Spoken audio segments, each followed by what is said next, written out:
J'espère que tout le monde ici a tout fini ses 6 contributions, c'est sûr. Si vous êtes là, c'est parce que vous avez fini. Il y en a qui n'ont même pas... Il en reste... Hein? Oui, vous avez jusqu'au 27. Mais attendez pas le 27 à 11 h parce que ça dit jusqu'à 11h59, hein, parce que ça peut être un petit peu plus long que vous pensez de faire une contribution qui a de l'allure. Puis plus vous attendez, plus il y a de gens qui en mettent, puis plus vous risquez de dire la même affaire. Puis là, Joanie, elle va dire, ben là, c'est pas très original ton affaire parce qu'il y en a 8 qui ont déjà dit ça. Ça fait que si vous attendez plus longtemps, je parle pas à vous, là, je parle à la caméra parce que c'est ceux qui sont pas là, qui n'ont pas fait de la première. Il y en a qui n'ont pas fait de la première encore. Donc, vraiment, ceux qui n'ont pas fait de la première, c'est ultra urgent de vous lancer là-dedans parce que vous allez l'arracher pas mal plus. Tu sais, c'est sûr, quand on regarde celle des autres, vous dites, c'est super facile à faire. Tu regardes les autres, ouais, un paragraphe, 2 paragraphes. Quand on commence, par exemple, des fois, on s'aperçoit que, wow, c'est un petit peu plus compliqué qu'on pensait.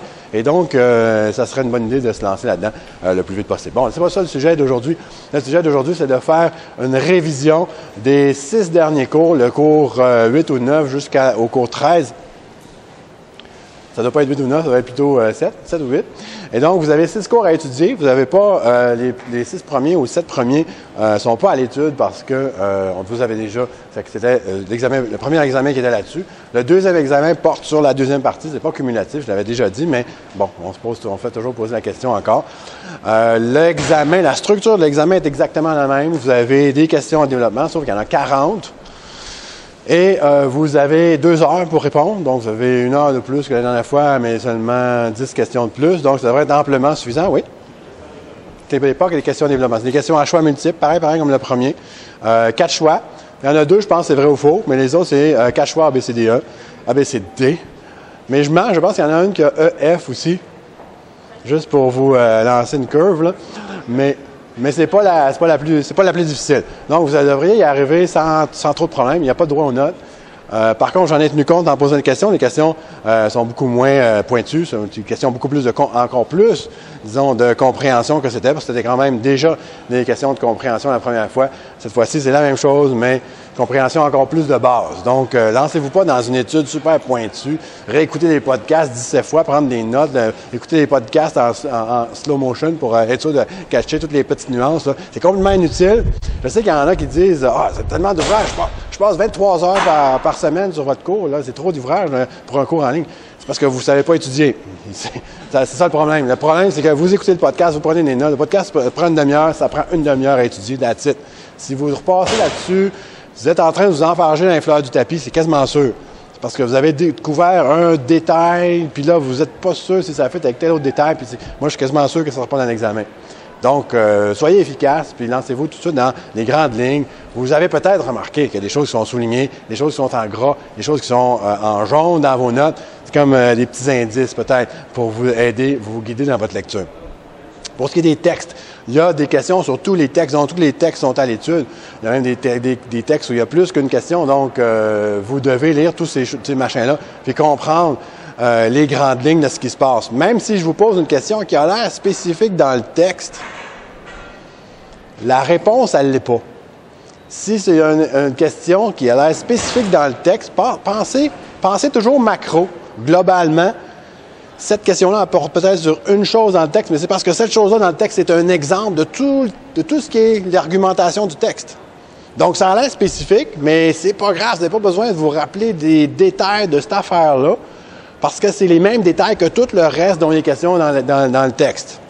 Okay? Donc, il n'y a pas de questions spécifiques que si vous avez oublié de lire une page, vous êtes complètement à côté, vous n'arriverez jamais à répondre, c'est impossible. Les questions qui ont l'air spécifiques sont des questions qui sont là, qui portent sur quelque chose qui illustre l'argumentaire total du texte. Donc, si vous avez compris l'argumentaire, vous ne pouvez pas savoir la réponse à la question. Donc, les textes, vous les lisez de façon à les comprendre. Vous n'avez pas besoin de vous souvenir par cœur de quoi que ce soit qui est dans ce texte-là, sauf de l'argumentaire qui est développé par l'auteur. Bon, avant de commencer sur la révision, est-ce qu'il y en a qui ont des questions plus spécifiques sur l'examen? Non? Ça va, vous comprenez? Est-ce qu'il faut que je parle plus fort? Non? Ça marche? En tout cas, moi, je m'entends bien. Si vous allez avoir un enregistrement plus tard, si vous avez raté quelque chose, vous pourrez le réécouter. Là, je vais passer assez vite dans toute la matière, en évidemment m'attardant sur les choses qui sont plus proches de l'examen, puis en skippant les choses qui sont moins à l'examen. Mais imaginez-vous pas que si j'ai pas parlé d'une chose, c'est que c'est sûr que c'est pas dans l'examen. Hein. Ça se peut bien juste qu'on a 1 heure pour faire 6 cours, et donc forcément, il y a comme un esprit de synthèse là, qui va rentrer là-dedans. Donc, assurez-vous certainement là, de comprendre tout ce que je dis, ce dont il est question maintenant. Là, c'est sûr que ça, c'est super important. Mais en même temps, ça ne veut pas dire, ben là, tout ce qui n'a pas été dit, vous pouvez le barrer dans vos notes puis pas l'étudier non plus. Il ne faut pas exagérer à ce moment-là. OK, donc on commence le cours avec quelque chose qui s'embranche sur l'ethnométhodologie, qui était le dernier sujet du bloc 2. Si vous vous souvenez, on avait un texte de Shearing Erikson.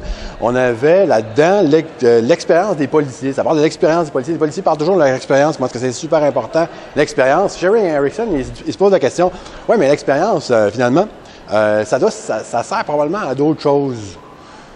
Parce qu'on n'arrête pas d'en parler, mais il ne parle pas juste de l'expérience, il parle aussi de ce que ça donne, l'expérience. Puis comment est-ce qu'il parle de l'expérience? Ils ne font pas juste dire l'expérience. Ils racontent des histoires, ils racontent des anecdotes. Puis l'anecdote, en général, dans l'immense majorité des études, sinon toutes les études sur la police, les anecdotes, on les jette tout le temps. On dit, bon, ben l'anecdote, c'est juste blablabla, c'est des jokes, etc. On ne va pas faire des recherches scientifiques sur des jokes ou des anecdotes. Et donc, les chercheurs qui se sont penchés là-dessus avant Shearing Erikson se sont dit, bon, les anecdotes, on les enlève, puis on va se pencher sur les réponses sérieuses que les policiers font quand on leur pose des questions sur comment ils décident d'agir, comment ils jugent de ce qu'il faut faire dans telle ou telle situation. Mais Shearing Erikson, ils ont dit, on va faire le contraire, nous autres. Parce que nous autres, on a lu des livres d'ethnométhodologie, puis dans l'ethnométhodologie, on voit que rendre compte de la réalité, ça passe très souvent par, justement, un compte-rendu qui est la forme d'une histoire. C'est une narration. On narre quelque chose. Il est arrivé telle chose, un tel est arrivé, puis là, il y a eu un accident, puis là, il est sorti de son auto, puis là, il a fait ça, c'est bon.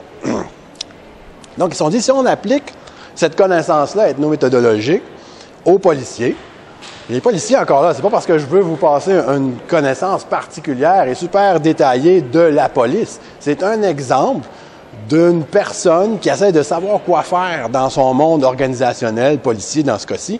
Mais si vous transposez ça dans d'autres mondes, le monde étudiant, le monde criminel, le monde ci, le monde ça, vous allez voir à peu près la même chose. Vous allez dire, oui, mais ce que Shearing Erikson ont trouvé là-dedans, puis la façon dont ils ont approché les choses, probablement que ça s'applique pas juste aux policiers ou sur le bord du cooler, là. Ça s'applique à toutes sortes d'autres gens aussi. Toutes sortes d'autres gens rendent compte de la réalité à travers des histoires, des anecdotes. Donc, cette façon-là de penser, il faut l'élargir, il faut que vous sortiez des notes, puis il faut que vous sachiez comment ça peut avoir un impact bien à l'extérieur d'une seule étude qui a été faite sur des policiers à Toronto. Okay, donc, ces policiers-là, ils utilisent des anecdotes. Pourquoi? Pour façonner la subjectivité des autres policiers, les nouveaux qui arrivent, qui sont frais et moulus de l'École nationale de police ou de l'Académie de police en Ontario. Bon, ils arrivent sur le terrain, ils ont toutes sortes de notions théoriques, ils ont appris toutes sortes de choses à l'école, mais ils n'ont jamais fait le vrai travail de police. C'est quoi? Bon, ils ont peut-être fait des simulations sur le terrain de l'École nationale de police, etc., etc. Mais quand on arrive dans la réalité, c'est complètement différent de ça. Et donc, comment est-ce qu'on fait pour transmettre, en fin de compte, notre expérience à ces jeunes-là? On ne peut pas juste leur dire, bien, moi, j'ai de l'expérience. Fais comme moi. C'est pas une vraie bonne transmission de... Tu n'aurais pas grand-chose à dire. Finalement, tu dis, bon, ben, tu n'as rien qu'à faire le singe. Moi, je fais une chose, toi, tu fais la même chose. Comment on transmet l'expérience, la connaissance, et ce que c'est d'être un bon policier? On utilise des anecdotes. On dit, ben regarde, le policier, là, une fois, il a fait telle chose, puis là, ça a fait ça, puis là, il a eu un super bon résultat. Lui, c'était un policier. Lui, il était hot. C'est peut-être même pas vrai, ou c'est peut-être arrivé il y a 15 ans, puis l'histoire de bouche à oreille, elle s'est changée tellement que ça n'a même plus rapport avec la réalité, puis ce policier-là n'a peut-être même jamais existé, ou l'anecdote, elle s'est pas passée de même, pas en tout. Le point important de l'anecdote, c'est qu'elle transmet un savoir au sujet de la subjectivité du policier. Qu'est-ce que c'est être un bon policier? OK, donc, c'est ça qu'il faut comprendre de ce texte-là. Il faut aussi que vous fassiez un effort pour étendre cette connaissance-là qui vient de l'étude de la police à autre chose. Parce que si les policiers fonctionnent comme ça, les policiers, c'est pas des extraterrestres, là. C'est des êtres humains comme nous autres. Si les autres fonctionnent comme ça, il y a des bonnes chances que nous autres aussi, on fonctionne comme ça dans notre propre univers professionnel ou individuel. Bon, qu'est-ce qu'on a vu? Autre chose qu'on a vu qui est nouvelle cette année, brand new, vous êtes mon auditoire test là-dessus, la théorie acteur-réseau. Vous avez déjà entendu parler de ça? Peut-être pas. Le mot réseau, par contre, vous avez certainement entendu parler de ça parce que c'est super populaire. On parle de réseaux partout, réseau criminel, réseau pédophile, réseau Internet, réseau ici, réseau là. Il y a aussi des techniques statistiques qui s'appellent l'analyse de réseaux sociaux qui commencent à bourgeonner, disons, en criminologie. C'est pour ça qu'il est le sujet ici. Le sujet, c'est la théorie acteur-réseau de Latour et de John Law. Et ces deux-là ont fait quelque chose qui ressemble à l'ethnométhodologie. C'est pour ça que je vous mets ça là. Puis on s'en va tranquillement ailleurs, mais on parle de toutes sortes de façons dont des chercheurs ont réfléchi à la manière dont on communique au sujet de la réalité, en pensant toujours au côté constructiviste, parce que c'est super important la façon dont on communique. La communication, c'est pas juste un échange d'informations. Hein. Si c'était juste ça, ça serait pas mal secondaire, ces théories-là. Si les policiers ils communiquaient de l'information pure au sujet de c'est quoi être un bon policier, ben, ça deviendrait un article fun si on est curieux au sujet des policiers, mais sinon, ça aurait une pertinence relativement basse pour nous. La raison pour laquelle ça a une super grosse pertinence, ce qu'on dit puis ce qu'on raconte, c'est parce que ça crée la réalité pour le constructivisme. Je suis certain que vous comprenez ça, rendu à la fin du cours. Là, ça se peut pas que vous compreniez pas ça. On crée la réalité, pas au sens où je peux m'imaginer qu'il n'y a pas d'escalier ici puis je vais juste flotter jusqu'en haut. Là. On crée pas la réalité comme ça, mais on deal avec toutes sortes d'objets autour de nous. On deal avec les autres, ce que les autres vont faire. Et c'est avec toutes ces choses-là qu'on construit la réalité. On utilise les choses solides, puis on utilise aussi le discours, nos communications avec les autres, des choses qu'on voit à la télévision et tout, et on fait une espèce de salade de réalité avec ça, puis c'est ce qu'on accepte comme étant la réalité. Et Latour, d'ailleurs, il dit, dans son réseau, un réseau, c'est quoi? Un réseau, c'est tout simplement un paquet de gens qui communiquent ensemble au sujet de la réalité et donc qui passent les informations, évidemment, purement subjectives, ces informations-là, purement subjectives et localisées dans une culture bien précise.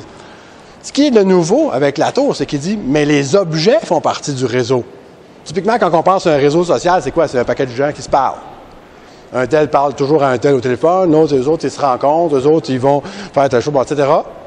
Latour, il dit, non, les objets sont des acteurs également. Les objets jouent un rôle dans ce réseau-là. Parce que la façon dont l'objet existe puis il fonctionne, ben ça vient avoir un impact sur ce que tu dis. Donc, il y a quelque chose comme un constructiviste où on rentre quand même une réalité physique dedans. Pourquoi Latour dit ça? Je vais vous expliquer rapidement, même si ça commence à être un peu un détail. Latour, c'est quelqu'un qui faisait de la sociologie de la science pure, la physique, l'astronomie, surtout l'astronomie. L'astronomie, ça l'intéressait beaucoup. Il y a eu un courant dans les années 70 qui disait l'astronomie, ce qu'ils nous disent au sujet des étoiles, puis bon, les mathématiques, des astres, etc., c'est de la construction sociale. Et on pourrait reconstruire l'univers d'une façon complètement différente. Il n'y a pas une version de l'univers qui est plus vraie ou moins vraie qu'une autre. C'est toute de la construction. Et Latour est embarqué là-dedans, puis il disait, il a commencé à visiter les astronomes, puis là, il faisait parler, puis il essayait de voir comment ils construisaient l'univers, puis comment est-ce que l'univers pourrait être construit complètement différemment. Puis il a frappé un nœud assez vite, il s'est dit, non, l'univers ne peut pas être construit différemment. Il y a aussi une réalité physique. Puis cette réalité physique-là, tel astre, à telle place, dans telle galaxie, ça a un impact sur la construction que va en faire le physicien et l'astronome. Et donc, c'est pour ça qu'il a dit, là, il faut faire rentrer les objets dans ce réseau social-là, parce que le réseau, il ne fonctionne pas juste avec des êtres humains. Les êtres humains se penchent sur des vraies choses également. Donc, c'est ça qui est à retenir pour vous là-dessus. Bon, qu'est-ce qu'on a? Là, on tombe dans Foucault après ça. Foucault, super important, il y a au moins 6, peut-être 7 questions là-dessus sur l'examen. Vous avez un texte et vous avez pas mal de pages de notes là-dessus. Et vous remarquez que même quand on sort de Foucault, à un moment donné, on reparle encore de Foucault. Bon, Foucault, là, ça ne veut pas dire que c'est le maître de la criminologie. Hein, c'est même pas un criminologue. Il n'a jamais vraiment parlé de criminologie dans sa vie. Il a parlé de prison, donc ça nous touche, parce que, la criminologie et les prisons, c'est comme une paire historique. Hein. La criminologie était essentiellement inventée dans des prisons. Ça continue de se développer en étudiant les populations carcérales pendant plusieurs années. Aujourd'hui, c'est plus que ça, mais pendant toute une partie, vous avez suivi CRI, combien de gens ont suivi CRIMIL ici? Bon, fait que je vous parle de choses que vous connaissez déjà. Vous savez très bien que la criminologie et la prison, c'est comme ça va main dans la main. Et donc, on a pris Foucault et on en a énormément tiré. Pour le meilleur et pour le pire, on a forcément exagéré dans plusieurs cas. On en a fait beaucoup trop, on a tiré ça bien trop. Foucault est devenu comme une espèce de maître de la criminologie, ce qui n'est absolument pas. C'est un philosophe qui se penche sur des choses historiques. Mais l'important là-dedans, c'est que quand vous lisez aujourd'hui une sorte d'affaires, c'est que toutes sortes d'articles, c'est que les chercheurs d'aujourd'hui se positionnent quasiment toujours face à Foucault. Donc, si vous êtes en train de lire, puis il dit, contrairement à Foucault, moi, je crois que telle chose, puis vous dites, c'est qui ça, Foucault? Ça va aller mal pour votre compréhension du texte. Donc, c'est pour ça qu'il y a quand même pas mal de contenu sur Foucault dans ce cours-ci. Bon, c'est à cette question. Qu'est-ce qu'il faut savoir de super important? Première chose super importante, c'est la position des disciplines scientifiques, surtout des sciences sociales, que lui appelle les disciplines. C'est quoi la position des disciplines dans le monde social? Les disciplines, on va revenir là-dessus tantôt. Les disciplines ont énormément d'impact sur la façon dont on conçoit la réalité. Parce qu'on leur donne, en fait, dans notre société, là, quand il y a une espèce d'aura scientifique autour de quelque chose, on donne automatiquement une autorité importante à ce discours-là. Hein? Bon, bien là, le discours des disciplines devient une forme d'autorité. Mais ça ne veut pas dire que le gouvernement suit tout ce que les criminologues disent, évidemment. Mais ça veut dire que les gouvernements vont commencer à parler de la criminologie en termes scientifiques. Ils vont essayer de trouver des statistiques. Bon, ils vont fouiller dans les statistiques qui font leur affaire, puis ils vont jeter de côté là, les statistiques qui font moins leurs affaires. Mais ils vont commencer à comprendre la réalité de la criminalité, la représenter dans leur discours, dans leur politique, dans les médias, de façon très fortement influencée par les disciplines. La discipline qui influence le plus, c'est laquelle? C'est assez simple. C'est, grosso modo, c'est la psychologie. La psychologie a un impact super fort. Même, je ne pouvez même pas regarder un téléroman aujourd'hui plus que 10 minutes avant de tomber sur du langage psychopop. Là, le psychopop, il y en a partout. Le discours psychologique, à partir de Freud jusqu'à des théories les plus psychopop, le self-help dans les librairies, là, où vous voyez psychologie. Là. Vous allez dans une librairie ordinaire, puis vous regardez en dessous de psychologie. Puis les livres qui sont là-dedans, là, c'est ça qui définit ce que vous voyez dans vos téléromans. Et donc, ça a un impact super fort sur la façon dont on réfléchit à nous-mêmes, aux autres, à nos relations avec les autres, etc. La criminologie a un impact beaucoup moins, évidemment. C'est dans une librairie ordinaire, pas mal sûr que vous ne verrez pas un rayon criminologie. En tout cas, moi, j'en ai jamais vu. Mais ça quand même commence à s'inscrire dans comme les autres disciplines, comme étant une façon pas juste privilégié, mais autoritaire de définir c'est quoi un crime, c'est quoi la criminalité, qu'est-ce qu'il faut faire au sujet des criminels, etc., etc. Et pour Foucault, ça pose un problème parce qu'en fait, la criminologie, surtout à l'époque, oubliez ça. J'allais dire surtout à l'époque de Foucault, mais c'est complètement faux, c'est vrai aujourd'hui aussi. La criminologie, ça donne, dans son ensemble, une version excessivement restreinte de la criminalité. Et donc, forcément, le discours qui va en sortir au niveau politique, quand on commence... Bon, c'est bien beau quand on est entre criminologue puis entre scientifique. On sait c'est quoi les restrictions, on sait c'est quoi les limitations de notre discours, de notre science. On sait ce qu'on sait, puis on sait ce qu'on sait pas. On sait ce qu'il reste à savoir, mais on sait ce qu'on veut étudier, etc. Il en reste tout un paquet. Une chance, parce qu'il n'en restait plus, nos étudiants de maîtrise puis de doctorat, ils se pogneraient derrière parce qu'il n'y aurait rien à faire. Il n'y aurait plus de recherche à faire en criminologie. Donc, on est au courant, mais quand ça tombe dans la sphère politique, là, ça devient comme une science qui sait tout au sujet de la criminalité. Et donc, on va chercher une petite donnée super restreinte. On ne va pas lire dans l'article scientifique que le criminologue a dit, oui, mais là, ma donnée, moi, elle s'applique juste à telle population, à telle date, avec telle autre condition. On enlève tout ça, on va chercher une donnée, puis là, on fait une politique avec ça.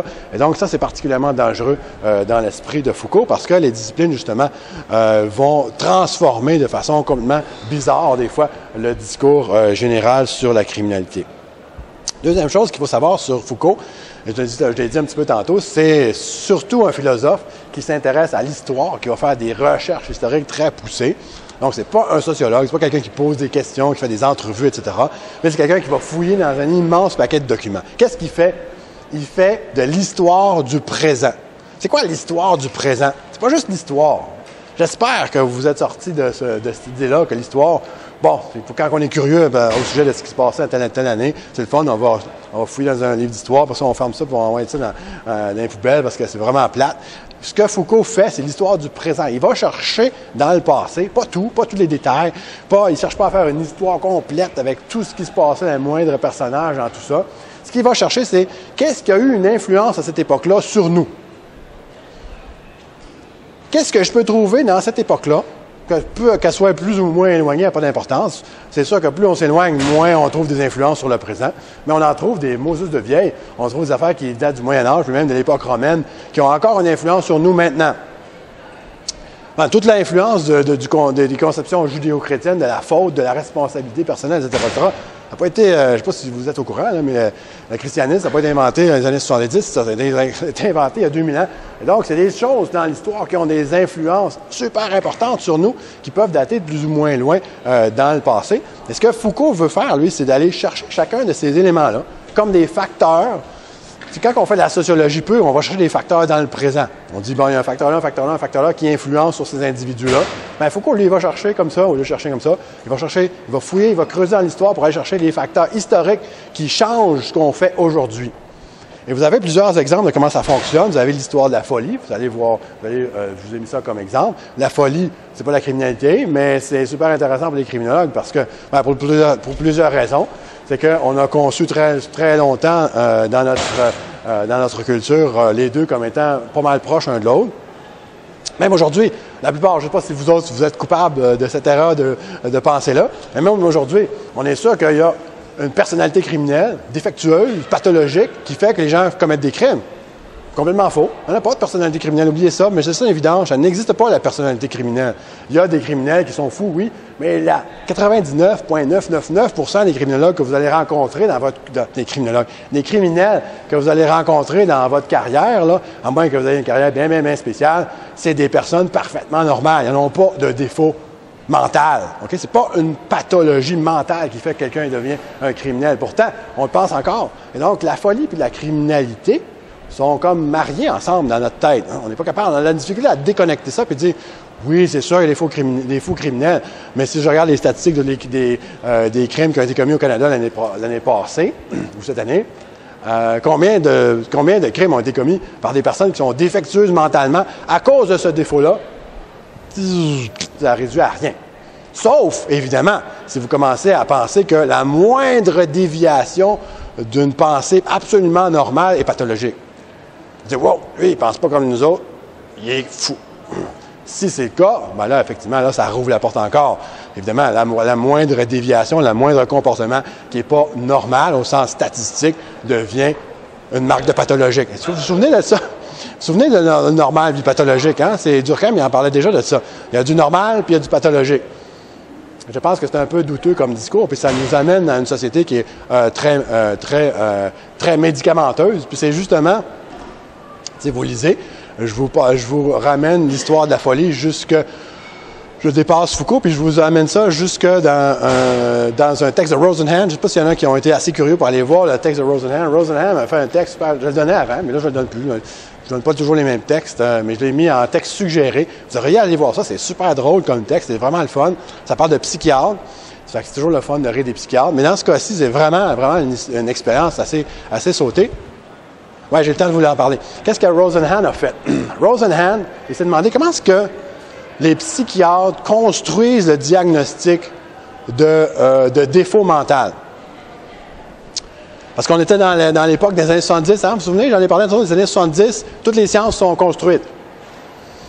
Platon s'est cassé les dents sur l'astronomie, il s'est dit, ouais, c'est construit un peu, mais il y a aussi pas mal comme des objets réels là-dedans qui viennent modifier, qui dirigent un peu la construction de la société. Ça fait que Rosenhan fait la même chose, il dit, bon, ben, c'est quoi qui est construit au juste dans le diagnostic psychiatrique? Puis il s'est dit, bon, c'est difficile de faire des expériences sur des gens qui sont déjà dans les asiles, qui sont déjà diagnostiqués, puis on va les diagnostiquer comment, qu'est-ce qu'on va faire, ça va être trop compliqué comme expérience. Ce qu'il a fait, c'est qu'il a pris ses étudiants en première année, puis il leur a dit, vous allez aller dans un asile, il y en a pris une cinquantaine, je pense, vous allez aller dans un asile, dans plusieurs asiles, mais chacun un, et vous allez dire, j'ai entendu des voix, j'ai eu comme une hallucination auditive, puis je me demande pourquoi.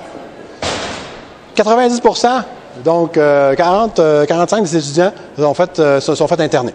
On internait beaucoup dans ce temps-là, hein, c'est avant C'est avant qu'on jette tout le monde dehors. Aujourd'hui, plus personne dans les asiles. On met tout le monde dehors parce qu'on n'a pas d'argent pour les garder là. Mais dans les années 70, il y avait encore de l'argent. On internait pas mal plus facilement les autres. Ils se sont fait diagnostiquer. Ils ont eu toutes sortes de diagnostics de maladies mentales très scientifiques faites par les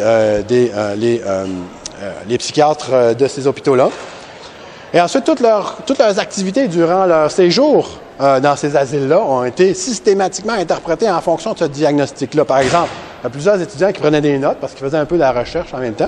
Ils prenaient des notes sur des choses qu'ils voyaient autour d'eux autres. Puis on voyait dans leur dossier prise pathologique de notes. Il prend des notes sur tout. Il est comme, c'est comme sa pathologie, il prend des notes sur tout. Donc, tout ce qu'on voyait que ces étudiants-là, qui étaient pas fous, en fait, aussi fous que vous autres, là, ces étudiants d'université, tout ce qui était en train de faire dans l'asile était systématiquement réinterprété puis ajouté dans leur dossier comme des nouveaux symptômes de leur pathologie. Le professeur Rosenhan a sorti son article, il a dit, regardez, les psychiatres, ils font des diagnostics basés sur pas grand-chose, puis ensuite, ils interprètent tout. Fait qu'ils construisent un dossier de plus en plus gros. Puis là, tu ne peux plus en sortir, tu ne peux plus n'être plus fou. Parce que tout ce que tu fais est toujours un indice de ta folie. Il a sorti son article, puis les psychiatres ont dit, voyons, non, ça n'a pas de bon sens. C'est parce que vous nous envoyez des étudiants qui nous disent qu'ils ont eu des hallucinations auditives. Puis en plus, ils se présentent à nous en disant, ils se présentent dans un asile, puis ils veulent parler à un psychiatre. On se dit, déjà, eux autres, ils sont un peu auto-diagnostiqués. Ils pensent que ça doit être pas mal grave pour aller jusque-là. Donc, nous autres, on embarque là-dedans, puis on dit, oui, ça doit être pas mal grave. Si tu es venu jusqu'ici, déjà, c'est un bon indice de diagnostic que tu as fait le chemin pour venir jusqu'à l'asile. Donc, on a construit le fichier en pensant ça. Puis, la prochaine fois, si tu nous avertis d'avance que des étudiants qui sont venus, qui ont fait le chemin parce que c'est des étudiants, là, on va enlever dans notre tête ce facteur diagnostic-là de dire, ils sont venus jusqu'ici, il doit bien avoir une raison. Fait que là, si dans ta prochaine étude, là, tu nous diras que tu vas nous envoyer des étudiants, dis-nous pas c'est qui, ce serait un peu exagéré, c'est un peu trop facile. Tu ne nous dis pas c'est qui, mais tu nous dis, là, cette semaine, là, je vais vous envoyer 30 étudiants. Puis là, quand on va recevoir des gens, on va se poser la question, c'est-tu l'étudiant Rosenhan ou c'est pas l'étudiant Rosenhan? Fait que Rosenhan a embarqué dans le jeu, il a dit, OK, la semaine prochaine, je vais vous envoyer 30 étudiants qui vont faire semblant d'être des patients psychiatriques. Puis je vous mets au défi de reconnaître c'est lesquels. Fait que les psychiatres, pendant cette semaine-là, ils ont appelé Rosenhan plusieurs fois pour dire, j'ai ton premier, il s'appelle un tel, puis je suis sûr qu'il n'y a pas vraiment de maladie mentale. Ils ont appelé, il s'est fait appeler au-dessus de 50 quelques fois par les différents hôpitaux psychiatriques qu'il avait visités la première fois. Puis à chaque fois, il leur a répondu, pas à chaque fois, mais à la fin, il leur a répondu, j'ai envoyé personne. Il n'y a eu aucun étudiant. Et donc, là, vous avez soudainement jugé les personnes vraiment sur leur dossier, puis sur ce qu'ils vous disaient, au lieu de vous faire une idée bien avant. Bref, il y a toutes sortes d'autres aspects de cette question-là. Mais en fait, je vous enjoins à aller lire ça. Pas d'ici à demain, il n'y a pas de question là-dessus. Là. Mais ceux que ça intéresse, là, vous pourrez voir jusqu'à quel point le diagnostic psychiatrique est flottant. Aujourd'hui, on fait la même chose. Hein? On n'envoie plus les gens dans l'asile parce que ça coûte trop cher, mais on leur donne des pilules. Les pilules, ça coûte pas mal moins cher. L'industrie pharmaceutique aussi pousse très fort sur ces pilules-là. Donc, la médicalisation de la moindre déviance comportementale ou de la personnalité va avoir tendance à être médicalisée beaucoup plus rapidement. On fait ça facilement parce que on aime ça penser que quelqu'un qui est pas pareil comme les autres, il y a comme un défaut dans sa tête. Et donc, justement, on a tout un paquet d'experts qui s'appellent les psychiatres, qui eux autres disent, oui, c'est vrai, ils ont un défaut, puis moi, je suis l'expert de ce défaut-là, puis je suis capable de le diagnostiquer, puis en plus, j'ai le droit d'y écrire une prescription, je vais vous arranger ça, je vais vous régler son défaut. Où est-ce qu'on est rendu? Ça n'arrête pas de changer de page, cette affaire-là. Discipline.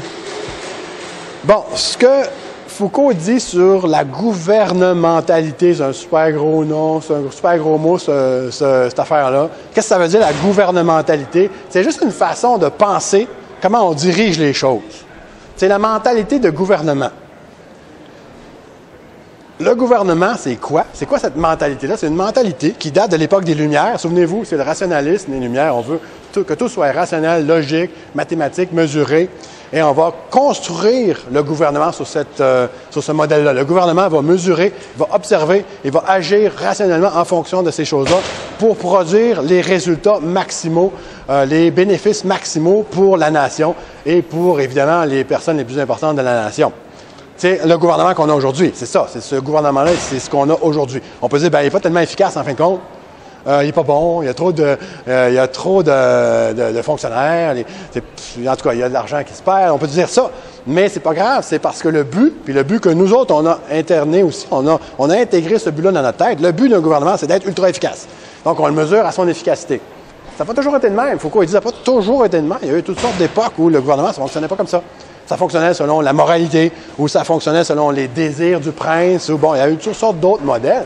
Et Foucault, ce qu'il commence par vous dire, c'est que, wow, là, il y a comme une rupture. Au moment des années de l'époque des Lumières, il y a une rupture. Là, on commence à penser le gouvernement d'une façon différente. Cette pensée-là de rationalisation va être tellement forte qu'elle va s'appliquer à toutes sortes d'aspects de la société, dont les entreprises qui vont être rationalisées, et dont les personnes. Aujourd'hui, on pense notre vie en termes gouvernementaux. On gouverne notre vie.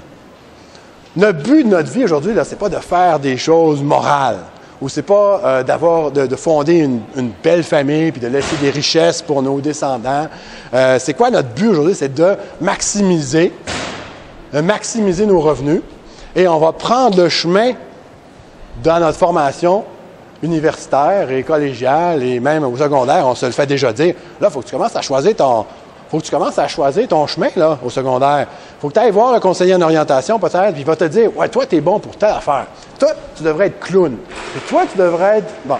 Et là, ils vont vous diriger là-dedans. Pourquoi? Parce qu'il faut maximiser. Vous ne pouvez pas traîner, vous ne pouvez pas niaiser, vous ne pouvez pas avoir une formation générale universitaire, c'est une perte de temps totale. Vous devez vous spécialiser dans une affaire, étudier ça fort, pour ça, vous trouvez une job là-dedans. Évidemment, si vous trouvez une job à côté, vous venez de gaspiller 3 ans de bac, puis avec les frais étant ce qu'ils sont puis ce qu'ils seront, vous faites un gaspillage de votre vie incroyable. Vous faites un trou, puis pitchez de l'argent dedans, puis ça revient au même. Parce que l'éducation, en soi, ça ne sert à rien. Il faut s'éduquer afin d'avoir un job qui va payer un maximum. Hein? Donc ça, c'est la gouvernementalité individuelle. C'est la façon dont on se gouverne nous-mêmes en tant qu'individu. Puis c'est la façon dont on pense que le gouvernement devrait fonctionner également. Il devrait avoir le retour maximum sur les investissements en tout ce qu'il fait. Autre chose super importante, évidemment, dans Foucault, c'est la prison. Je l'ai déjà dit, je ne pense pas que je vais retourner même là-dessus parce que c'est tellement super évident. La façon dont Foucault parle de la prison est super importante parce que c'est la connexion Foucault-criminologie, en fin de compte. Pareil, un peu avec la maladie mentale, comme je l'ai dit tantôt, mais la connexion en prison, c'est encore plus évident. Première chose qu'il vous dit, mais ça, ceux qui ont fait cri, ils savent déjà. La première chose qu'il vous dit, la prison, ça n'a pas toujours existé. Elle a été inventée, la prison. Elle a été inventée quand? À l'époque des Lumières, à l'époque de la gouvernementalité, à l'époque de la rationalisation. La prison, on l'a inventée, pas au sens où on a inventé le concept de faire une cage puis mettre quelqu'un dedans. Ça doit dater du paléolithique, là, les Cro-Magnons probablement qui faisaient des cages en bambou puis ils foutaient du monde dedans quand ça ne faisait pas leur affaire. La prison comme étant une privation de liberté. Jusqu'à cette époque-là, la cage, l'impossibilité de bouger, de s'en aller, de retourner chez vous, servait à vous faire patienter en attente de votre vraie punition. Que ce soit que vos parents et amis arrivent avec une amende, que ce soit aussi que vous soyez fouetté ou mis à mort ou brûlé, etc., etc. C'était l'éventaire des punitions à cette époque-là, était surtout l'amende et les sentiments corporels. Pourquoi on vous mettait en prison? Bien, on vous mettait en prison en attente de vous imposer ce châtiment-là. Parce que vous n'allez pas attendre chez vous jusqu'à temps qu'on aille vous chercher pour vous fouetter. C'est sûr que si on vous laisse partir après le jugement, vous allez sacrer votre camp. Donc, on invente la prison pour ça. On avait déjà les prisons pour ça. Mais inventer la privation de liberté comme étant un châtiment en soi, ça, c'est nouveau. Et ça date de l'époque des Lumières. Et Foucault, il dit, c'est pas parce que, ça, vous avez déjà entendu ça aussi, Durkheim l'a dit, c'est pas parce que, d'un coup, les mœurs s'adoucissent, puis on juge que d'imposer des châtiments physiques, c'est plus une bonne chose parce que c'est pas humain ou quelque chose de même. Allez pas penser ça, c'est vraiment pas ça.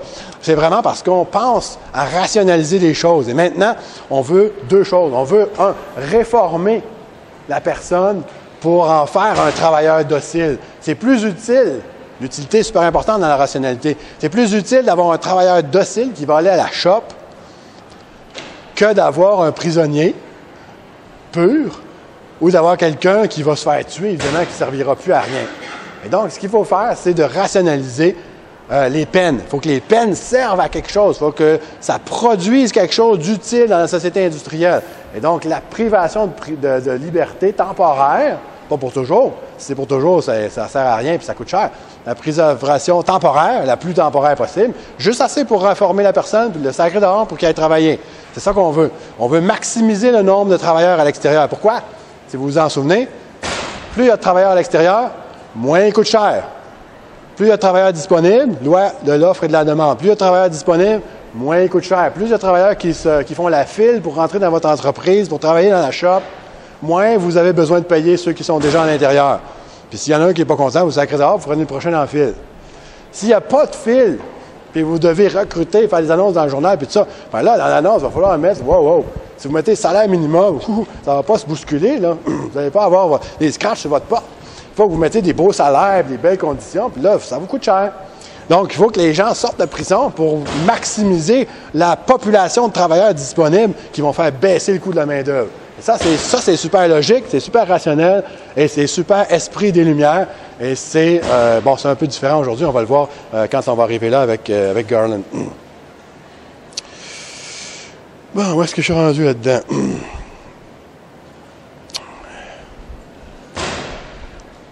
La deuxième chose sur la prison, c'est de dire à quel point cette prison-là, non seulement elle ne fonctionne pas maintenant, mais elle n'a jamais fonctionné.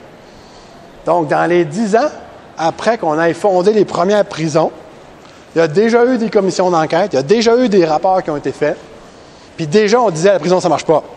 Ça ne réforme pas. En fait, ça rend les gens pires.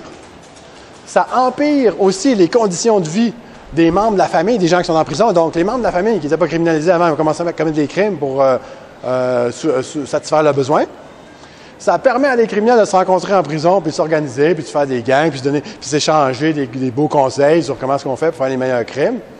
Toutes ces affaires-là, ces reproches-là qu'on fait à la prison, ont été faites la première fois en 1840, 10 ans à peu près après la multiplication des pénitenciers en France et en Angleterre. Donc, c'est pas nouveau. C'est pas comme une nouvelle découverte qu'on fait aujourd'hui. Pourtant, presque 200 ans plus tard, comment ça se fait qu'on a encore des prisons? On n'a pas changé beaucoup nos prisons, on a changé un petit peu, on a mis des programmes en prison, on a enlevé, on a remis, on a enlevé, on a remis, on fait des petites nuances sur nos programmes, ça marche-tu mieux, ça marche moins bien, etc. Mais grosso modo, là, la forme prison, quand vous allez visiter un pénitencier, là, n'a à peu près pas changé depuis 200 ans. Ça a toujours été ça.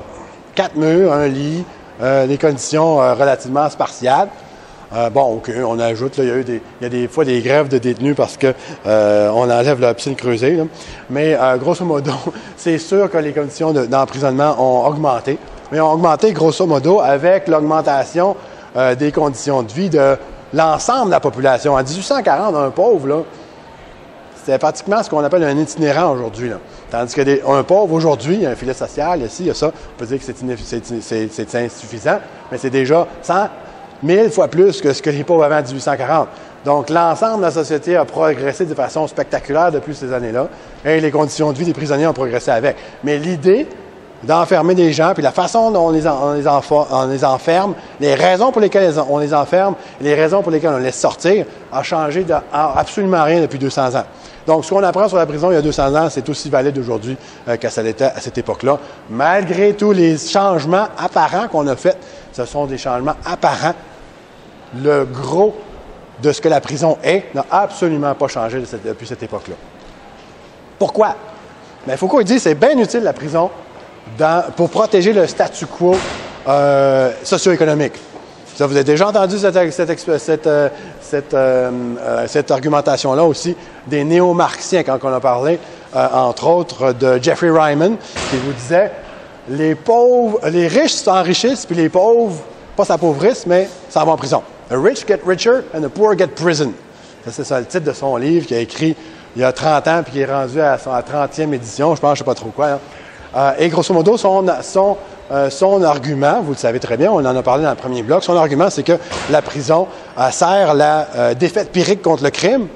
Et donc, ça fait passer, ça donne la priorité à tout un certain nombre d'illégalismes, ce que Foucault appelle les illégalismes. Ça fait qu'on s'occupe de ces illégalismes-là.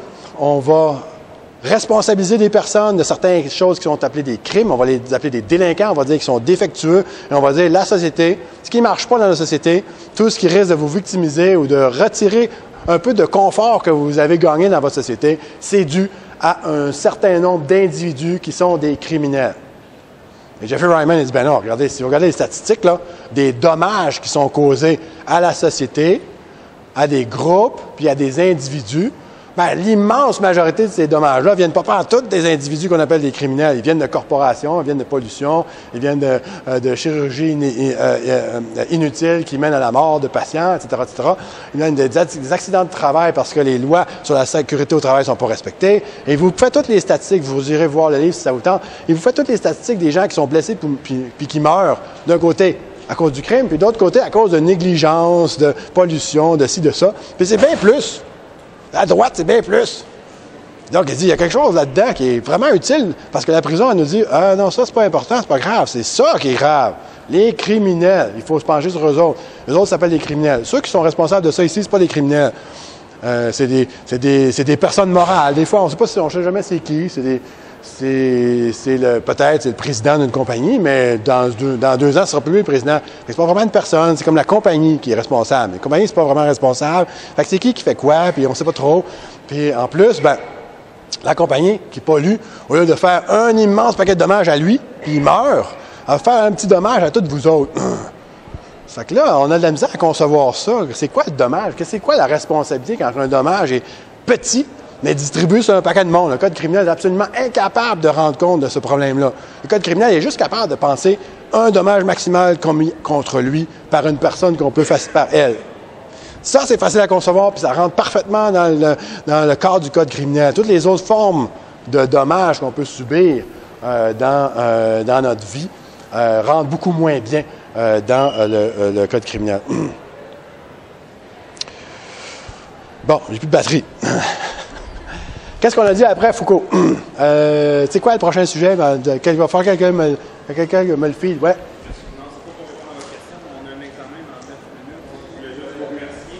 OK, ouais. Ceux qu'il faut qu'ils partent, vous partez, c'est correct. Ceux qui peuvent rester. OK, c'est bon. Je suis pas insulté. Mais je prends vos noms pareil. Je n'ai pas les noms, mais je l'ai sur la caméra. On va peut-être se rapprocher un petit peu. On pourra faire des questions, un petit peu une période de questions après ça. Qu'est-ce qui venait, là, j'ai un peu de mémoire, qu'est-ce qui venait après Foucault? C'est quoi le gros bloc qu'on a vu après ça? Ah oui, le crime comme problème social. Ça, c'est super important. Le crime est toujours représenté comme étant une problématique sociale. Vous vous souvenez déjà dans le temps de Durkheim, il se posait la question, est-ce que le crime est pathologique? Est-ce que c'est une pathologie sociale? Est-ce que c'est comme une maladie? Maladie, problème, pathologie, fonctionnellement, c'est pas mal des synonymes. Donc, on a encore la même question qui se pose encore. Mais encore aujourd'hui, on pose la même question. Et vous allez dans vos notes tout un paquet de façons dont on répond à c'est quoi le problème social. Et il y a la façon super straight, super sociaux des années 60 qui dit un problème social, c'est quelque chose qui cause des dommages à une certaine portion de la population et qui est reconnu par cette proportion de la population-là comme étant pas correct, mal, problématique, etc. Bla, bla, bla, bla.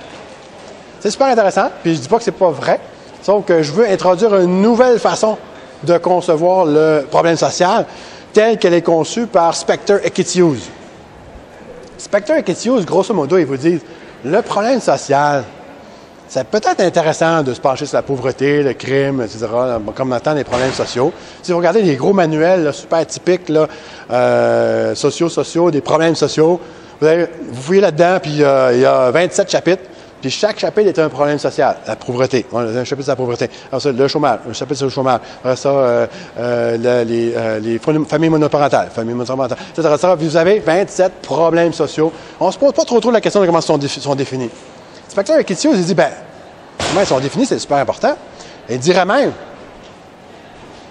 la personne qui définit le problème social est en train de nous parler d'elle-même quand elle définit le problème social. Quand elle juge que ça, c'est un problème super important, il y a quelque chose à étudier, là. Il y a la façon dont la personne va décider d'identifier ce problème-là, la façon dont elle va communiquer avec les autorités pour dire voici un problème. Parce qu'un problème, c'est pas juste une chose, c'est pas juste un objet neutre dans l'espace. C'est pas comme la rampe qui est là. Voici une rampe. Il n'y a rien qui suit. Je peux dire voici une rampe, il n'y a rien qui suit mon énoncé. Si je dis voici un problème, quoi qui suit l'énoncé? C'est quelqu'un, il faut qu'il s'en occupe. Il faut faire quelque chose. On ne peut pas laisser un problème de même. Un problème, c'est une notion péjorative. Et donc, ça mène à une correction. Ça mène à un argument qui dit « faut que quelqu'un fasse quelque chose à ce sujet-là ». C'est qui ce quelqu'un-là? Dans notre société moderne, c'est l'État qui doit s'en occuper.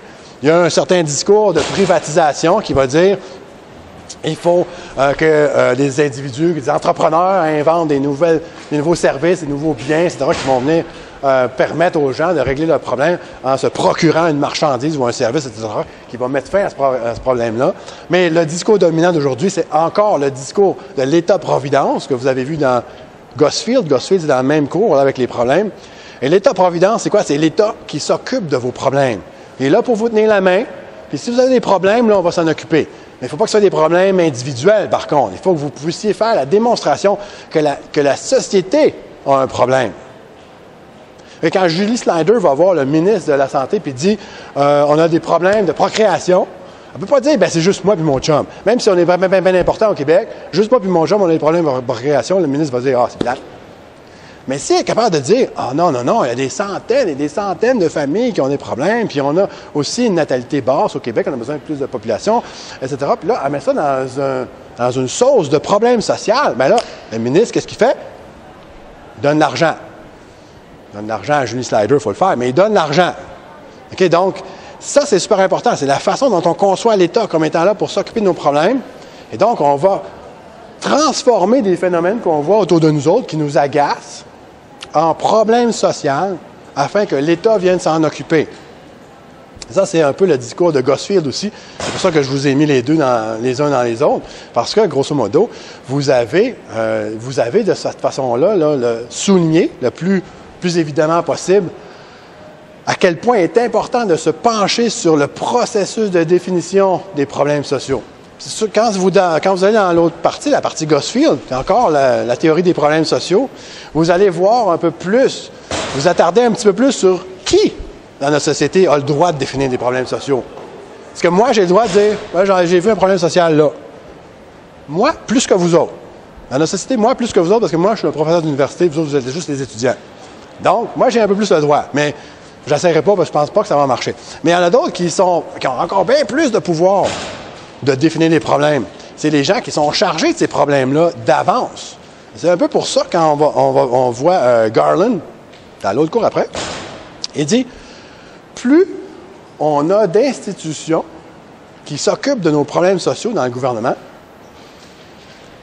ce à quoi on s'attendait, c'est que, en fin de compte, les problèmes sociaux vont être résolus.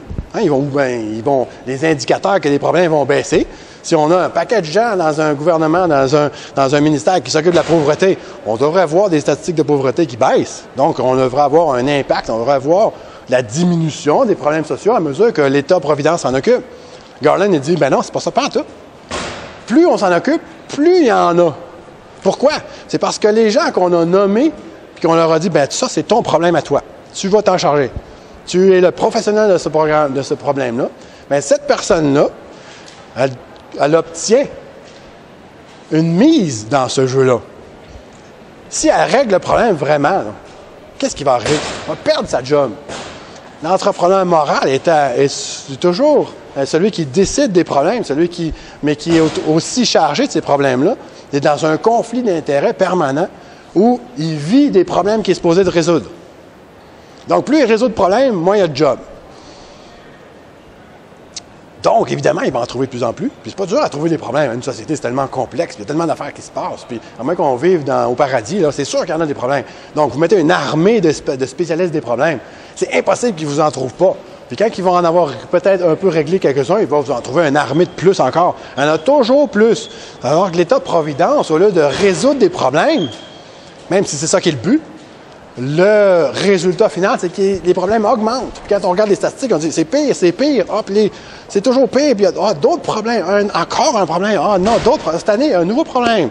Puis là, on se fait dire ça dans les nouvelles, puis on a l'impression que Yob est aux vaches, le gouvernement ne fait pas sa job comme il faut, l'État-providence, ça marche pas, on dépense d'argent pour rien. En fait, c'est pas vraiment ça. C'est que les spécialistes du problème social, ben, sont des spécialistes dans l'identification du problème social également. Ils vont continuer d'en produire toujours. Et ça, c'est super important. C'est la notion de conflit d'intérêt chez Gosfield qui s'applique super bien aux criminologues que vous serez un jour.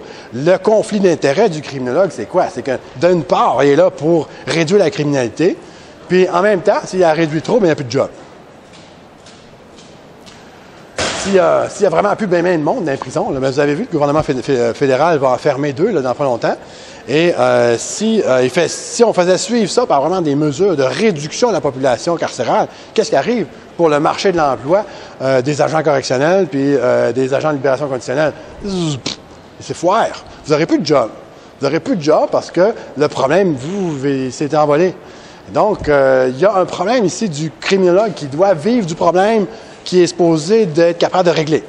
Donc, plus vous réglez le problème, moins vous avez de quoi faire. Et donc, ça, c'est un problème vraiment fondamental qui, absolument, il n'y a pas moyen de le régler. Là, il faut vivre avec. Gosfield ne dit pas, voici la baguette magique, tout, on touche avec ça, puis il n'y en a plus. Il ne dit pas, non plus, il faudrait se débarrasser des criminologues parce qu'il y a peut-être une bonne job aussi à faire. Là. Mais c'est sûr qu'à chaque fois que vous nommez une population comme étant des experts d'un problème, le problème ne disparaît pas, c'est sûr. C'est sûr qu'il ne disparaît pas, il va augmenter ou on va trouver d'autres problèmes à côté, il ne disparaîtra jamais. Je pense que la seule chose qu'on peut faire en tant que criminologue pour essayer de contourner Gosfield un peu, à part de se faire harakiri, c'est vraiment juste d'en être conscient et de ne pas exagérer quand on a des outils pour reconnaître des problèmes. À un moment donné, il faut peut-être arrêter d'en reconnaître, là, je ne sais pas trop. Mais grosso modo, il n'y a pas vraiment de solution à ce problème-là avec Gosfield. Moi, je pense que la prochaine section, c'était Garland, justement. Hein? C'est Garland qui vous fait un historique du contrôle social dans les dernières années. On va passer tout de suite là-dessus, il reste 5 minutes. Garland vous fait un peu une histoire. Garland, c'est un Foucaldien. Donc, lui, il achète ça, la méthode Foucault, la méthode de l'histoire du présent. Donc, on va reculer la bobine. Bon, c'est des vieux mots, c'est parce qu'on va reculer l'enregistrement. Puis, on va aller voir dans l'histoire qu'est-ce qui a pu avoir un impact durable et qui a transformé la société dans laquelle on est maintenant. Ou, question à l'envers, pourquoi est-ce qu'on est rendu ici? D'où est-ce qu'on vient? La raison pour laquelle on est ici maintenant, c'est parce qu'on a pris un chemin X puis on est rendu là. On aurait pris un autre chemin, on serait rendu ailleurs. Donc, Garland, à son avis, il faut aller chercher des informations sur la structure sociale, parce que vous ne serez pas le premier à le faire. Hein. Foucault l'a fait, Reimann l'a fait également. La structure sociale est déterminante dans la façon dont on réfléchit à la criminalité et au contrôle de cette criminalité-là. C'est pas de la science. Okay? Ce qui détermine, enlevez-vous ça de votre tête, c'est sûr que c'est le fun à penser que la criminologie détermine ce qu'on fait face au crime, mais c'est ultra faux. Qu'est-ce qui détermine ce qu'on fait face au crime? C'est essentiellement la structure socio-économique d'une société. Et Garland va aller vous chercher ça. Il va vous chercher jusqu'à les années... Bon, il commence à la Deuxième Guerre, mais ça se corse surtout dans les années 70. Mais il dit, je ne passe pas tous les détails, mais il dit, grosso modo, à partir de la Deuxième Guerre, vous avez la création de ce qu'on appelle maintenant la classe moyenne.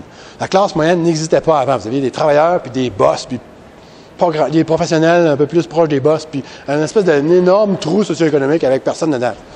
Maintenant, l'arc-en-ciel, à partir de la Deuxième Guerre, commence à vraiment se populer au complet. Puis, rendu dans les années 70, avec l'âge d'or de la société de consommation, là, vous avez une classe sociale moyenne qui est bien plus grosse que les autres. Les deux autres sont des pauvres là, travailleurs qui arrivent juste, là, il n'y en a presque plus. Puis des boss, ben, il n'y en a pas plus qu'il y en avait avant, il n'y en a pas gros. Fait que tout le monde est comme dans une espèce d'immense classe moyenne ballonnée, au point qu'elle est tellement ballonnée que la plupart des démographes aujourd'hui disent la classe moyenne, ça ne veut pas dire grand-chose parce que tout le monde est dans la classe moyenne.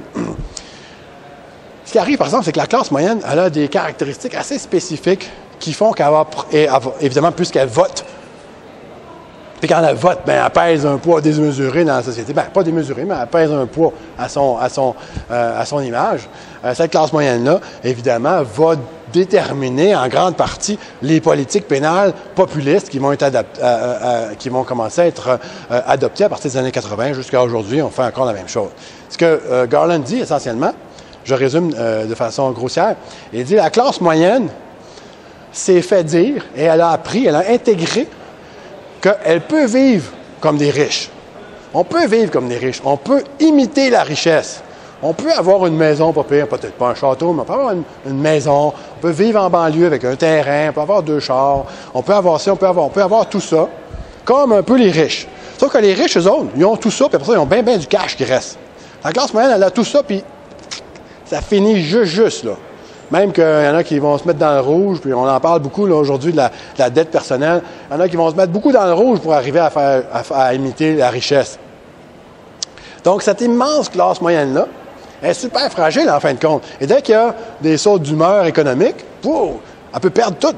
Vous avez vu la dernière crise, la crise économique qui a frappé beaucoup plus fort aux États-Unis qu'au Canada pour toutes sortes de raisons dont il ne sera pas question maintenant.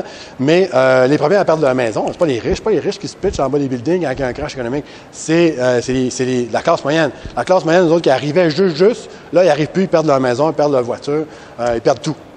Ils perdent tout parce qu'ils ont acheté leur module de TV, des paiements par mois, leur meuble, paiement par mois, leur tondeuse à gazon, paiement par mois, leur frigidaire, paiement par mois. C'est pire de rentrer des paiements, il ne reste plus grand-chose dans la maison. Là.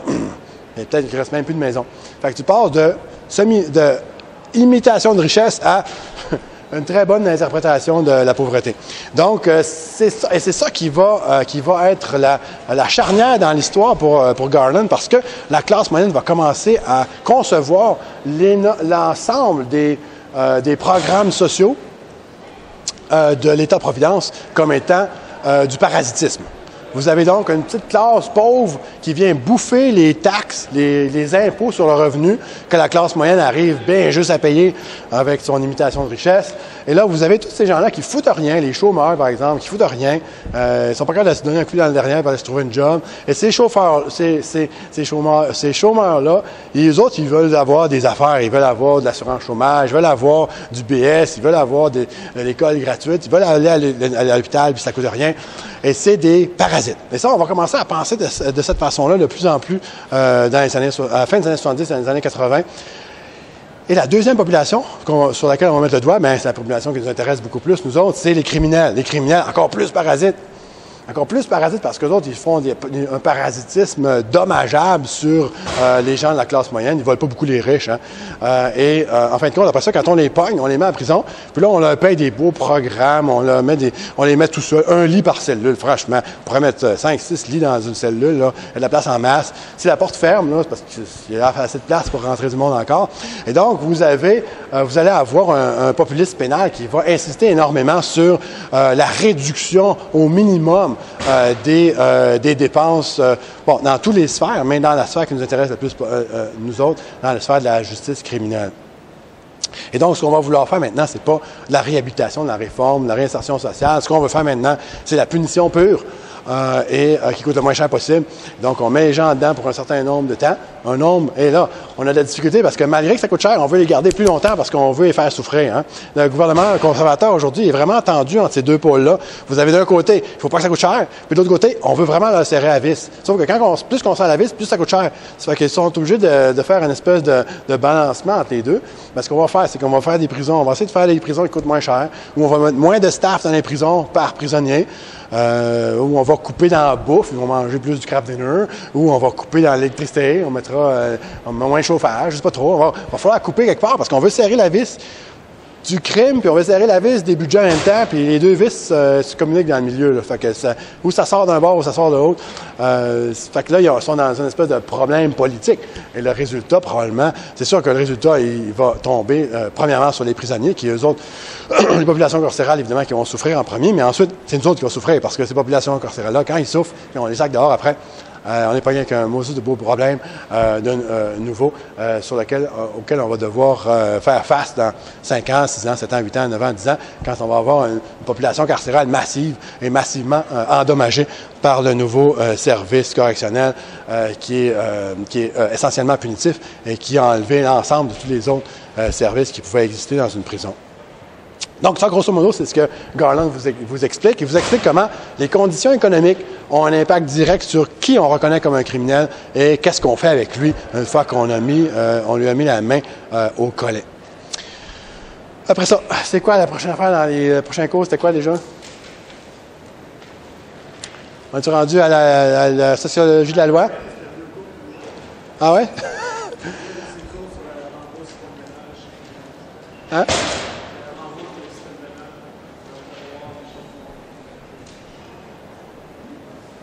Le renvoi au système ménage, je pense que c'est quand même relativement simple. Vous avez toute une discussion sur le chiffre noir. Vous savez ça par cœur parce que vous avez déjà vu ça dans d'autres cours. L'idée, par contre, je veux juste souligner que la raison pour laquelle on parle du chiffre noir dans notre cours, c'est pas parce que on est curieux de savoir c'est quoi les statistiques, est-ce que ça représente réellement la réalité, puis dans quelle mesure ça la représente. C'est une question qu'on peut facilement se poser, puis on se la vous l'êtes posée dans d'autres cours également. Ce qui est important ici, c'est de savoir qu'il y a une raison qui fait qu'un crime passe du noir au blanc. En fait, il y a un paquet de raisons, puis c'est tout un paquet de raisons sociales. Et là, puisqu'il y a un paquet de raisons sociales, ça devient un sujet intéressant pour un sociologue de dire, qu'est-ce qui fait qu'une personne décide d'appeler la police? Bon, mais si on fait un lien avec un cours qui est un peu plus loin, vous avez Donald Black qui vous dit, la structure sociale est super importante dans la façon dont on mobilise le droit. Entre autres, c'est le plus évident, je vais vous donner le plus évident, une femme battue, combien de temps qu'elle se fait battre avant d'appeler la police? Longtemps. Pourquoi?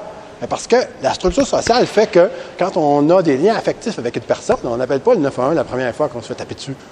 Donc, on attend plus longtemps. Les femmes battues, en fait, qui dénoncent jamais à la police. C'est quelqu'un d'autre qui dénonce pour eux autres qui est témoin de ça. Quand quelqu'un, si vos frères ou vos sœurs vous tapent dessus ou vous volent quelque chose, appelez-vous le 911 tout de suite? Mais non, c'est sûr. Quand on est dans une structure sociale spécifique, on ne fait pas ce genre de choses-là. Il y a des études sur les fraudes de carte de crédit qui montrent, par exemple, qu'une énorme proportion des fraudes sur la carte de crédit ne font pas l'effet de plainte. Pourquoi? C'est parce que c'est le jeune ado qui prend la carte du crédit du père sans permission, puis qui va s'acheter de quoi. Puis là, si tu demandes au père, est-ce que tu as été victimisé, est-ce que tu as été victime d'un vol sur carte de crédit? Typiquement, oui, c'est le cas. Est-ce qu'on lui demande, as-tu fait l'appel aux autorités? Mais non, c'est mon grand slack de 16 ans qui est allé s'acheter du linge, je ne sais pas quoi. C'est sûr que je ne vais pas appeler la police, mais c'est de l'argent que j'ai perdu puis que je voulais faire quelque chose d'autre avec, etc., etc. Je n'ai pas donné cet argent-là. Donc, la structure sociale est super importante. Et vous allez avoir toutes sortes d'autres choses. Vous voyez un peu, même sur le PowerPoint, je pense qu'il y a une courbe ascendante de toutes sortes de stratégies qu'on peut prendre pour régler le problème nous autres-mêmes avant d'appeler la police. Puis je vous dis une chose super importante. Ça, c'est facile à comprendre, mais la chose la plus importante, c'est qu'il faut se souvenir, si vous avez vu le PowerPoint, il y a une flèche qui fait ça de même après. En fait, je vais le faire en avant, une flèche qui fait ça de même après. Vous vous souvenez de ça? Parce qu'une fois qu'on a appelé la police, le processus n'est pas fini. La police peut très bien venir, puis pas régler le problème à votre goût. Pas régler le problème, pas tout, ou pas régler le problème d'une façon que vous trouvez qui est correcte. Et donc, vous continuez après, vous prenez la prochaine étape, et vous continuez de répondre à la criminalité vous-même après avoir appelé la police. Donc, la police, c'est juste une étape dans ce processus-là. Ça peut être l'étape finale. L'étape finale, elle peut être bien avant ça, c'est que vous vous êtes vengé, puis ça finit là. Vous n'avez pas appelé la police parce que vous préférez vous venger. Puis l'étape finale, elle peut varier dans ce cercle-là, en fait. Ça peut être dans n'importe quelle de ces étapes-là. On peut faire 3-4 fois le tour du cercle avant de s'arrêter. Puis où ça va s'arrêter, on ne le sait pas trop. Mais ça dépend de facteurs sociaux. Et donc, le renvoi au système pénal, ce qui fait passer d'un crime du noir au blanc, est un sujet sociologique super important. C'est pour ça que j'en ai parlé dans ce cours-là. Je pense que puisqu'on a déjà dépassé le temps, je vais faire juste un petit machin sur la sociologie du droit. La sociologie du droit, c'est super important. Vous avez deux choses là-dessus qui sont surtout des choses de Black, où il vous parle justement de facteurs sociaux qui viennent influencer la quantité de droit. Lui prend le droit comme une variable quantitative. Hein? Je ne vais pas rentrer dans le détail de ça. Ce qu'il faut savoir, c'est qu'on est plus ou moins prêt à utiliser les institutions officielles selon différents critères. Donc, vous vous souvenez peut-être, morphologie sociale, stratification sociale, structure sociale, etc. Ces choses-là qui viennent influencer la façon dont on interagit avec les institutions officielles du droit criminel. L'autre, super important, c'est la désocialisation des cours. Vous vous souvenez de ça? Pourquoi est-ce qu'on doit désocialiser les cours? Pour Black, les cours, c'est même pas pour Black. Black, il dit, les cours nous disent à nous qu'elles sont là pour faire respecter ou pour appliquer le code criminel. Le code criminel, c'est quoi? C'est une série de définitions objectives sur des actes Donc, la Cour, elle nous dit, moi, là, ce que je fais, là, vous vous souvenez de la justice? Comme ça? Avec l'épée d'une main, ça c'est la punition, puis la balance de l'autre, la justice. Vous vous souvenez de ça? Ça, c'est la représentation de la justice criminelle super typique, là. On voit ça partout. Donc, la Cour est supposée être aveugle. Black dit non, elle n'est pas aveugle, pas toute la Moses de Cour. Elle considère toutes sortes d'affaires de stratification sociale, toutes les choses dont on a parlé tantôt. Pourquoi, quand un noir tue un blanc, la peine est 2 fois et demi plus sévère que quand un blanc tue un noir? Bien, c'est pas écrit dans le code criminel, blanc, noir, jaune, pois vert. Ça ne fait pas du code criminel, ça. La deuxième affaire dont on peut qu'on peut utiliser dans une cour, c'est les antécédents. Les antécédents aussi peuvent venir jouer dans la façon dont on va passer une sentence. Quelqu'un qui a des gros antécédents, souvent on se dit, bon, bien, ça veut dire qu'il n'a pas appris avec les sentences qu'il y a eu avant aujourd'hui. Donc, cette fois-ci, on va fesser un peu plus fort, peut-être qu'il va apprendre cette fois-ci. Ça, c'est une façon de penser les choses qui est, on pense universel, mais qui ne l'est pas du tout. On pourrait très bien argumenter que non, ça n'a pas rapport. On devrait s'en tenir à l'acte pur et complètement faire abstraction des antécédents. Mais en tout cas, peu importe. Quand on dit on va prendre les antécédents et on va prendre le crime, les éléments objectifs du crime, bien, Black, il dit, mais en fin de compte, c'est pas vrai. C'est pas du tout ça qu'on fait. Il y a toutes sortes d'autres éléments sociologiques qui entrent dans le déroulement d'un procès et qui ont un impact sur la sentence au bout. Il dit la façon dont l'avocat s'habille, la façon dont il parle, la façon dont les témoins s'expriment, la façon dont la cause est présentée, etc., qui ne sont pas des éléments objectifs.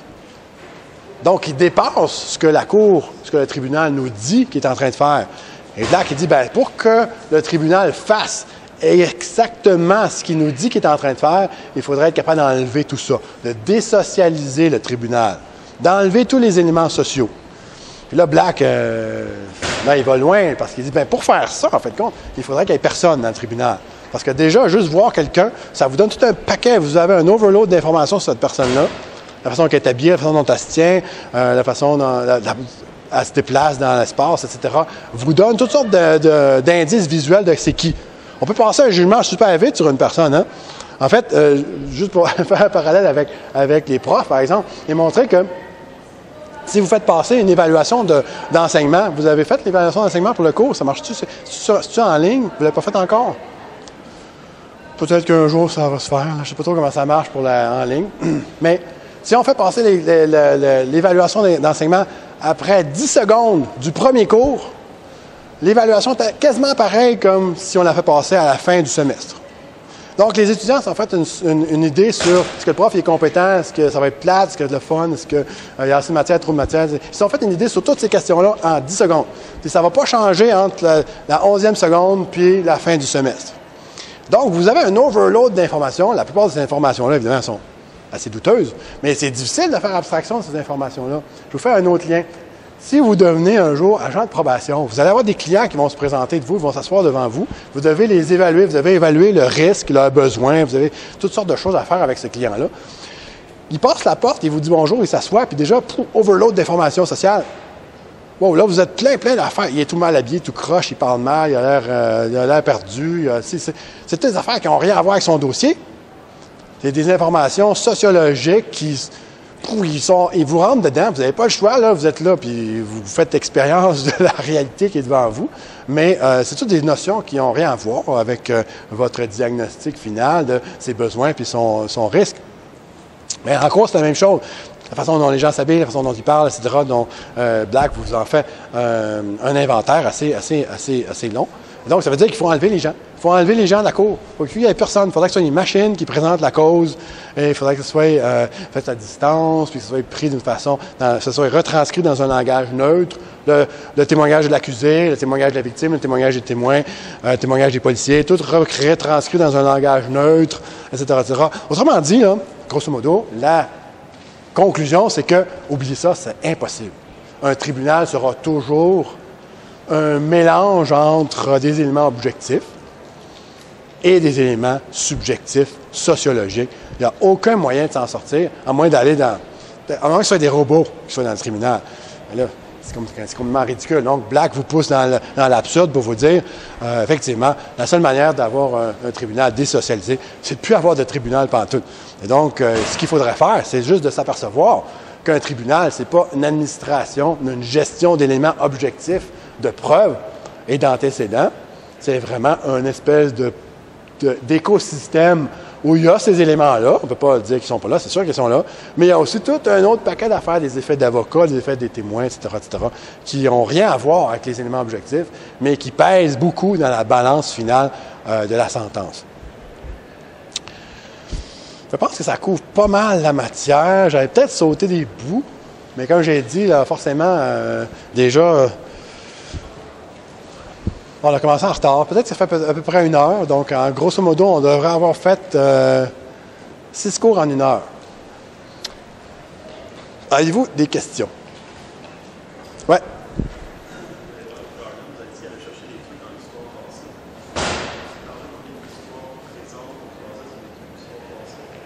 Non, OK.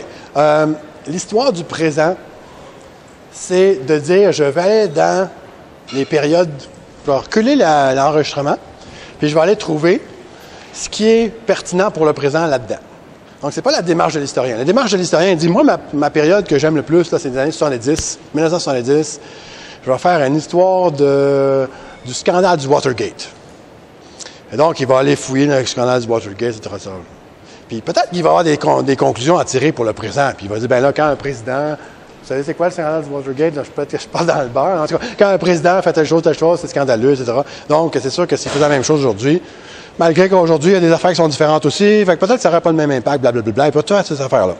Mais ce qu'il va faire, il va faire la démarche à l'envers de l'histoire du présent, parce qu'il va dire, moi, je m'en vais dans les années 70, avec ma machine à voyager dans le temps, puis là, je décris tout ce que je vois. Foucault, il dit, fais pas ça pendant tout. Il dit, j'en veux pas de machine à voyager dans le temps, je me mets ici aujourd'hui, puis là, je regarde aujourd'hui qu'est-ce qui est la trace, où sont les traces des choses passées. Puis là, je vais aller chercher ces choses-là. Je ne fais peut-être pas une histoire complète des années 70. Dans les années 70, il s'est passé telle chose, telle chose, telle chose. Je m'en fous, ça n'a pas d'impact aujourd'hui, mais il s'est passé ça puis ça. Crise du pétrole, super important, parce que c'est ça qui a fragilisé la classe moyenne puis qui a lancé la fin de l'État-providence. En fait, la fin de l'idéalisation de l'État-providence. Et donc, ça, c'est important. Les 3 autres affaires... OK, les gens se promenaient avec des afros, là. Bon, ça, c'est pas important. Mais la crise du pétrole, oui, ça, c'est important. Donc, c'est comme ça qu'il fonctionne. C'est pour ça qu'on dit l'histoire du présent. Ouais. Oui, Gary Marx, oui, je pense qu'il y a une question là-dessus. Ça nous connecte assez bien avec... c'est un vieux texte, mais qui est encore d'actualité, sur la surveillance et quel effet la surveillance a sur... Bien, surveillance, parce qu'il y a des caméras ici, c'est le fun. Il y en a juste là. Donc, comment la société de surveillance transforme les relations sociales entre les gens. Et vous allez voir, ça fait une société qui est plus suspicieuse, par exemple, soupçonneuse, je pense, société soupçonneuse, ça veut dire que tout le monde, on commence à penser à tout le monde comme étant un déviant potentiel. Et donc, c'est bon qu'il y ait une caméra là parce que si vous regardez par là 2 secondes, quelqu'un va prendre votre stylo de l'autre bord. Et donc, ça commence à introduire ces notions-là dans notre culture et dans la façon dont on est en relation les uns avec les autres. Donc, je pense que, oui, c'est un texte, ben, c'est pas super compliqué comme notion non plus, là. Mais il y a aussi l'autre affaire, la société de surveillance. Pourquoi la société de surveillance ne s'arrête pas d'elle-même? Pourquoi il n'y a pas de limite à la surveillance? C'est un peu la même chose que quand j'ai parlé tantôt de qu'est-ce qui arrive quand on fait une population d'experts qui sont là pour régler un problème. Ben, ils ne règlent pas, puis en plus, ils en trouvent tout plein d'autres. Fait qu'ils se créent une super industrie du problème social. La surveillance, c'est la même chose. Quand tu mets une caméra, tu sais pas ça que, oups, ah non, c'est vrai que je vois pas là-bas, fait que je vais en mettre un autre là. Ah non, mais là, je vois pas les bicycles, fait que je vais en mettre un autre là. Fait que là, on fait ça, on en rajoute toujours de plus, puis on commence à concevoir tous les problèmes dans l'université comme étant des déficits de surveillance. Si j'avais plus de surveillance, il y aurait moins de problèmes. Peu importe ce que ce soit le problème. On a les toilettes, souvent sont bouchées. Ah, on met une caméra, comme ça, on va y voir tout de suite quand ils sont bouchés. On va pouvoir envoyer quelqu'un pour les réparer. C'est tout le temps des problèmes de surveillance. C'est pas parce que les toilettes sont super vieilles qu'il faudrait les rénover. Non. C'est parce qu'on a oublié de mettre une caméra dans les toilettes. Ça fait que là, vous avez la fameuse phrase de Marx qui dit quand vous avez un marteau dans les mains, le monde ressemble à un clou. Donc, quand vous avez un outil, vous cherchez à l'appliquer partout, puis vous reconnaissez des endroits. Ah ouais, ça, c'est une bonne place pour utiliser mon outil. Ça, c'est exactement ce que les experts font également. Quand ils sont des experts, vous êtes des criminologues, vous avez des outils criminologiques, vous avez trouvé vous avez des marteaux criminologiques, vous avez trouvé plein de clous criminologiques dans la société. Et donc, il faut que vous preniez en main pour dire, mais non, à un moment donné, là, ça n'a pas de bon sens. Il faut que je sois capable de faire la part des choses. Est-ce que je suis en train là, de dépasser mon affaire complètement et de dire, mon outil criminologique, là, je trouve des clous partout pour aller cogner dessus. Ou bien non, est-ce que je suis capable de prioriser les affaires et de dire, oui, ben là, ici, il y a des irritants. Puis ici, il y a vraiment des crimes. Ici, il y a de la déviance, des crimes, des affaires qui sont vraiment sont poches, sont plates. C'est agaçant, c'est irritant. Mais tu sais, c'est pas criminel. C'est pas un crime. On n'a pas besoin d'outils criminels pour aller s'occuper de ça. Okay, donc, c'est ça je pense que c'est de cette façon-là qu'il faut réfléchir à la question de Gary Marks. Autre chose? Vous êtes prêts à l'examen? Bon, ben, bonne chance.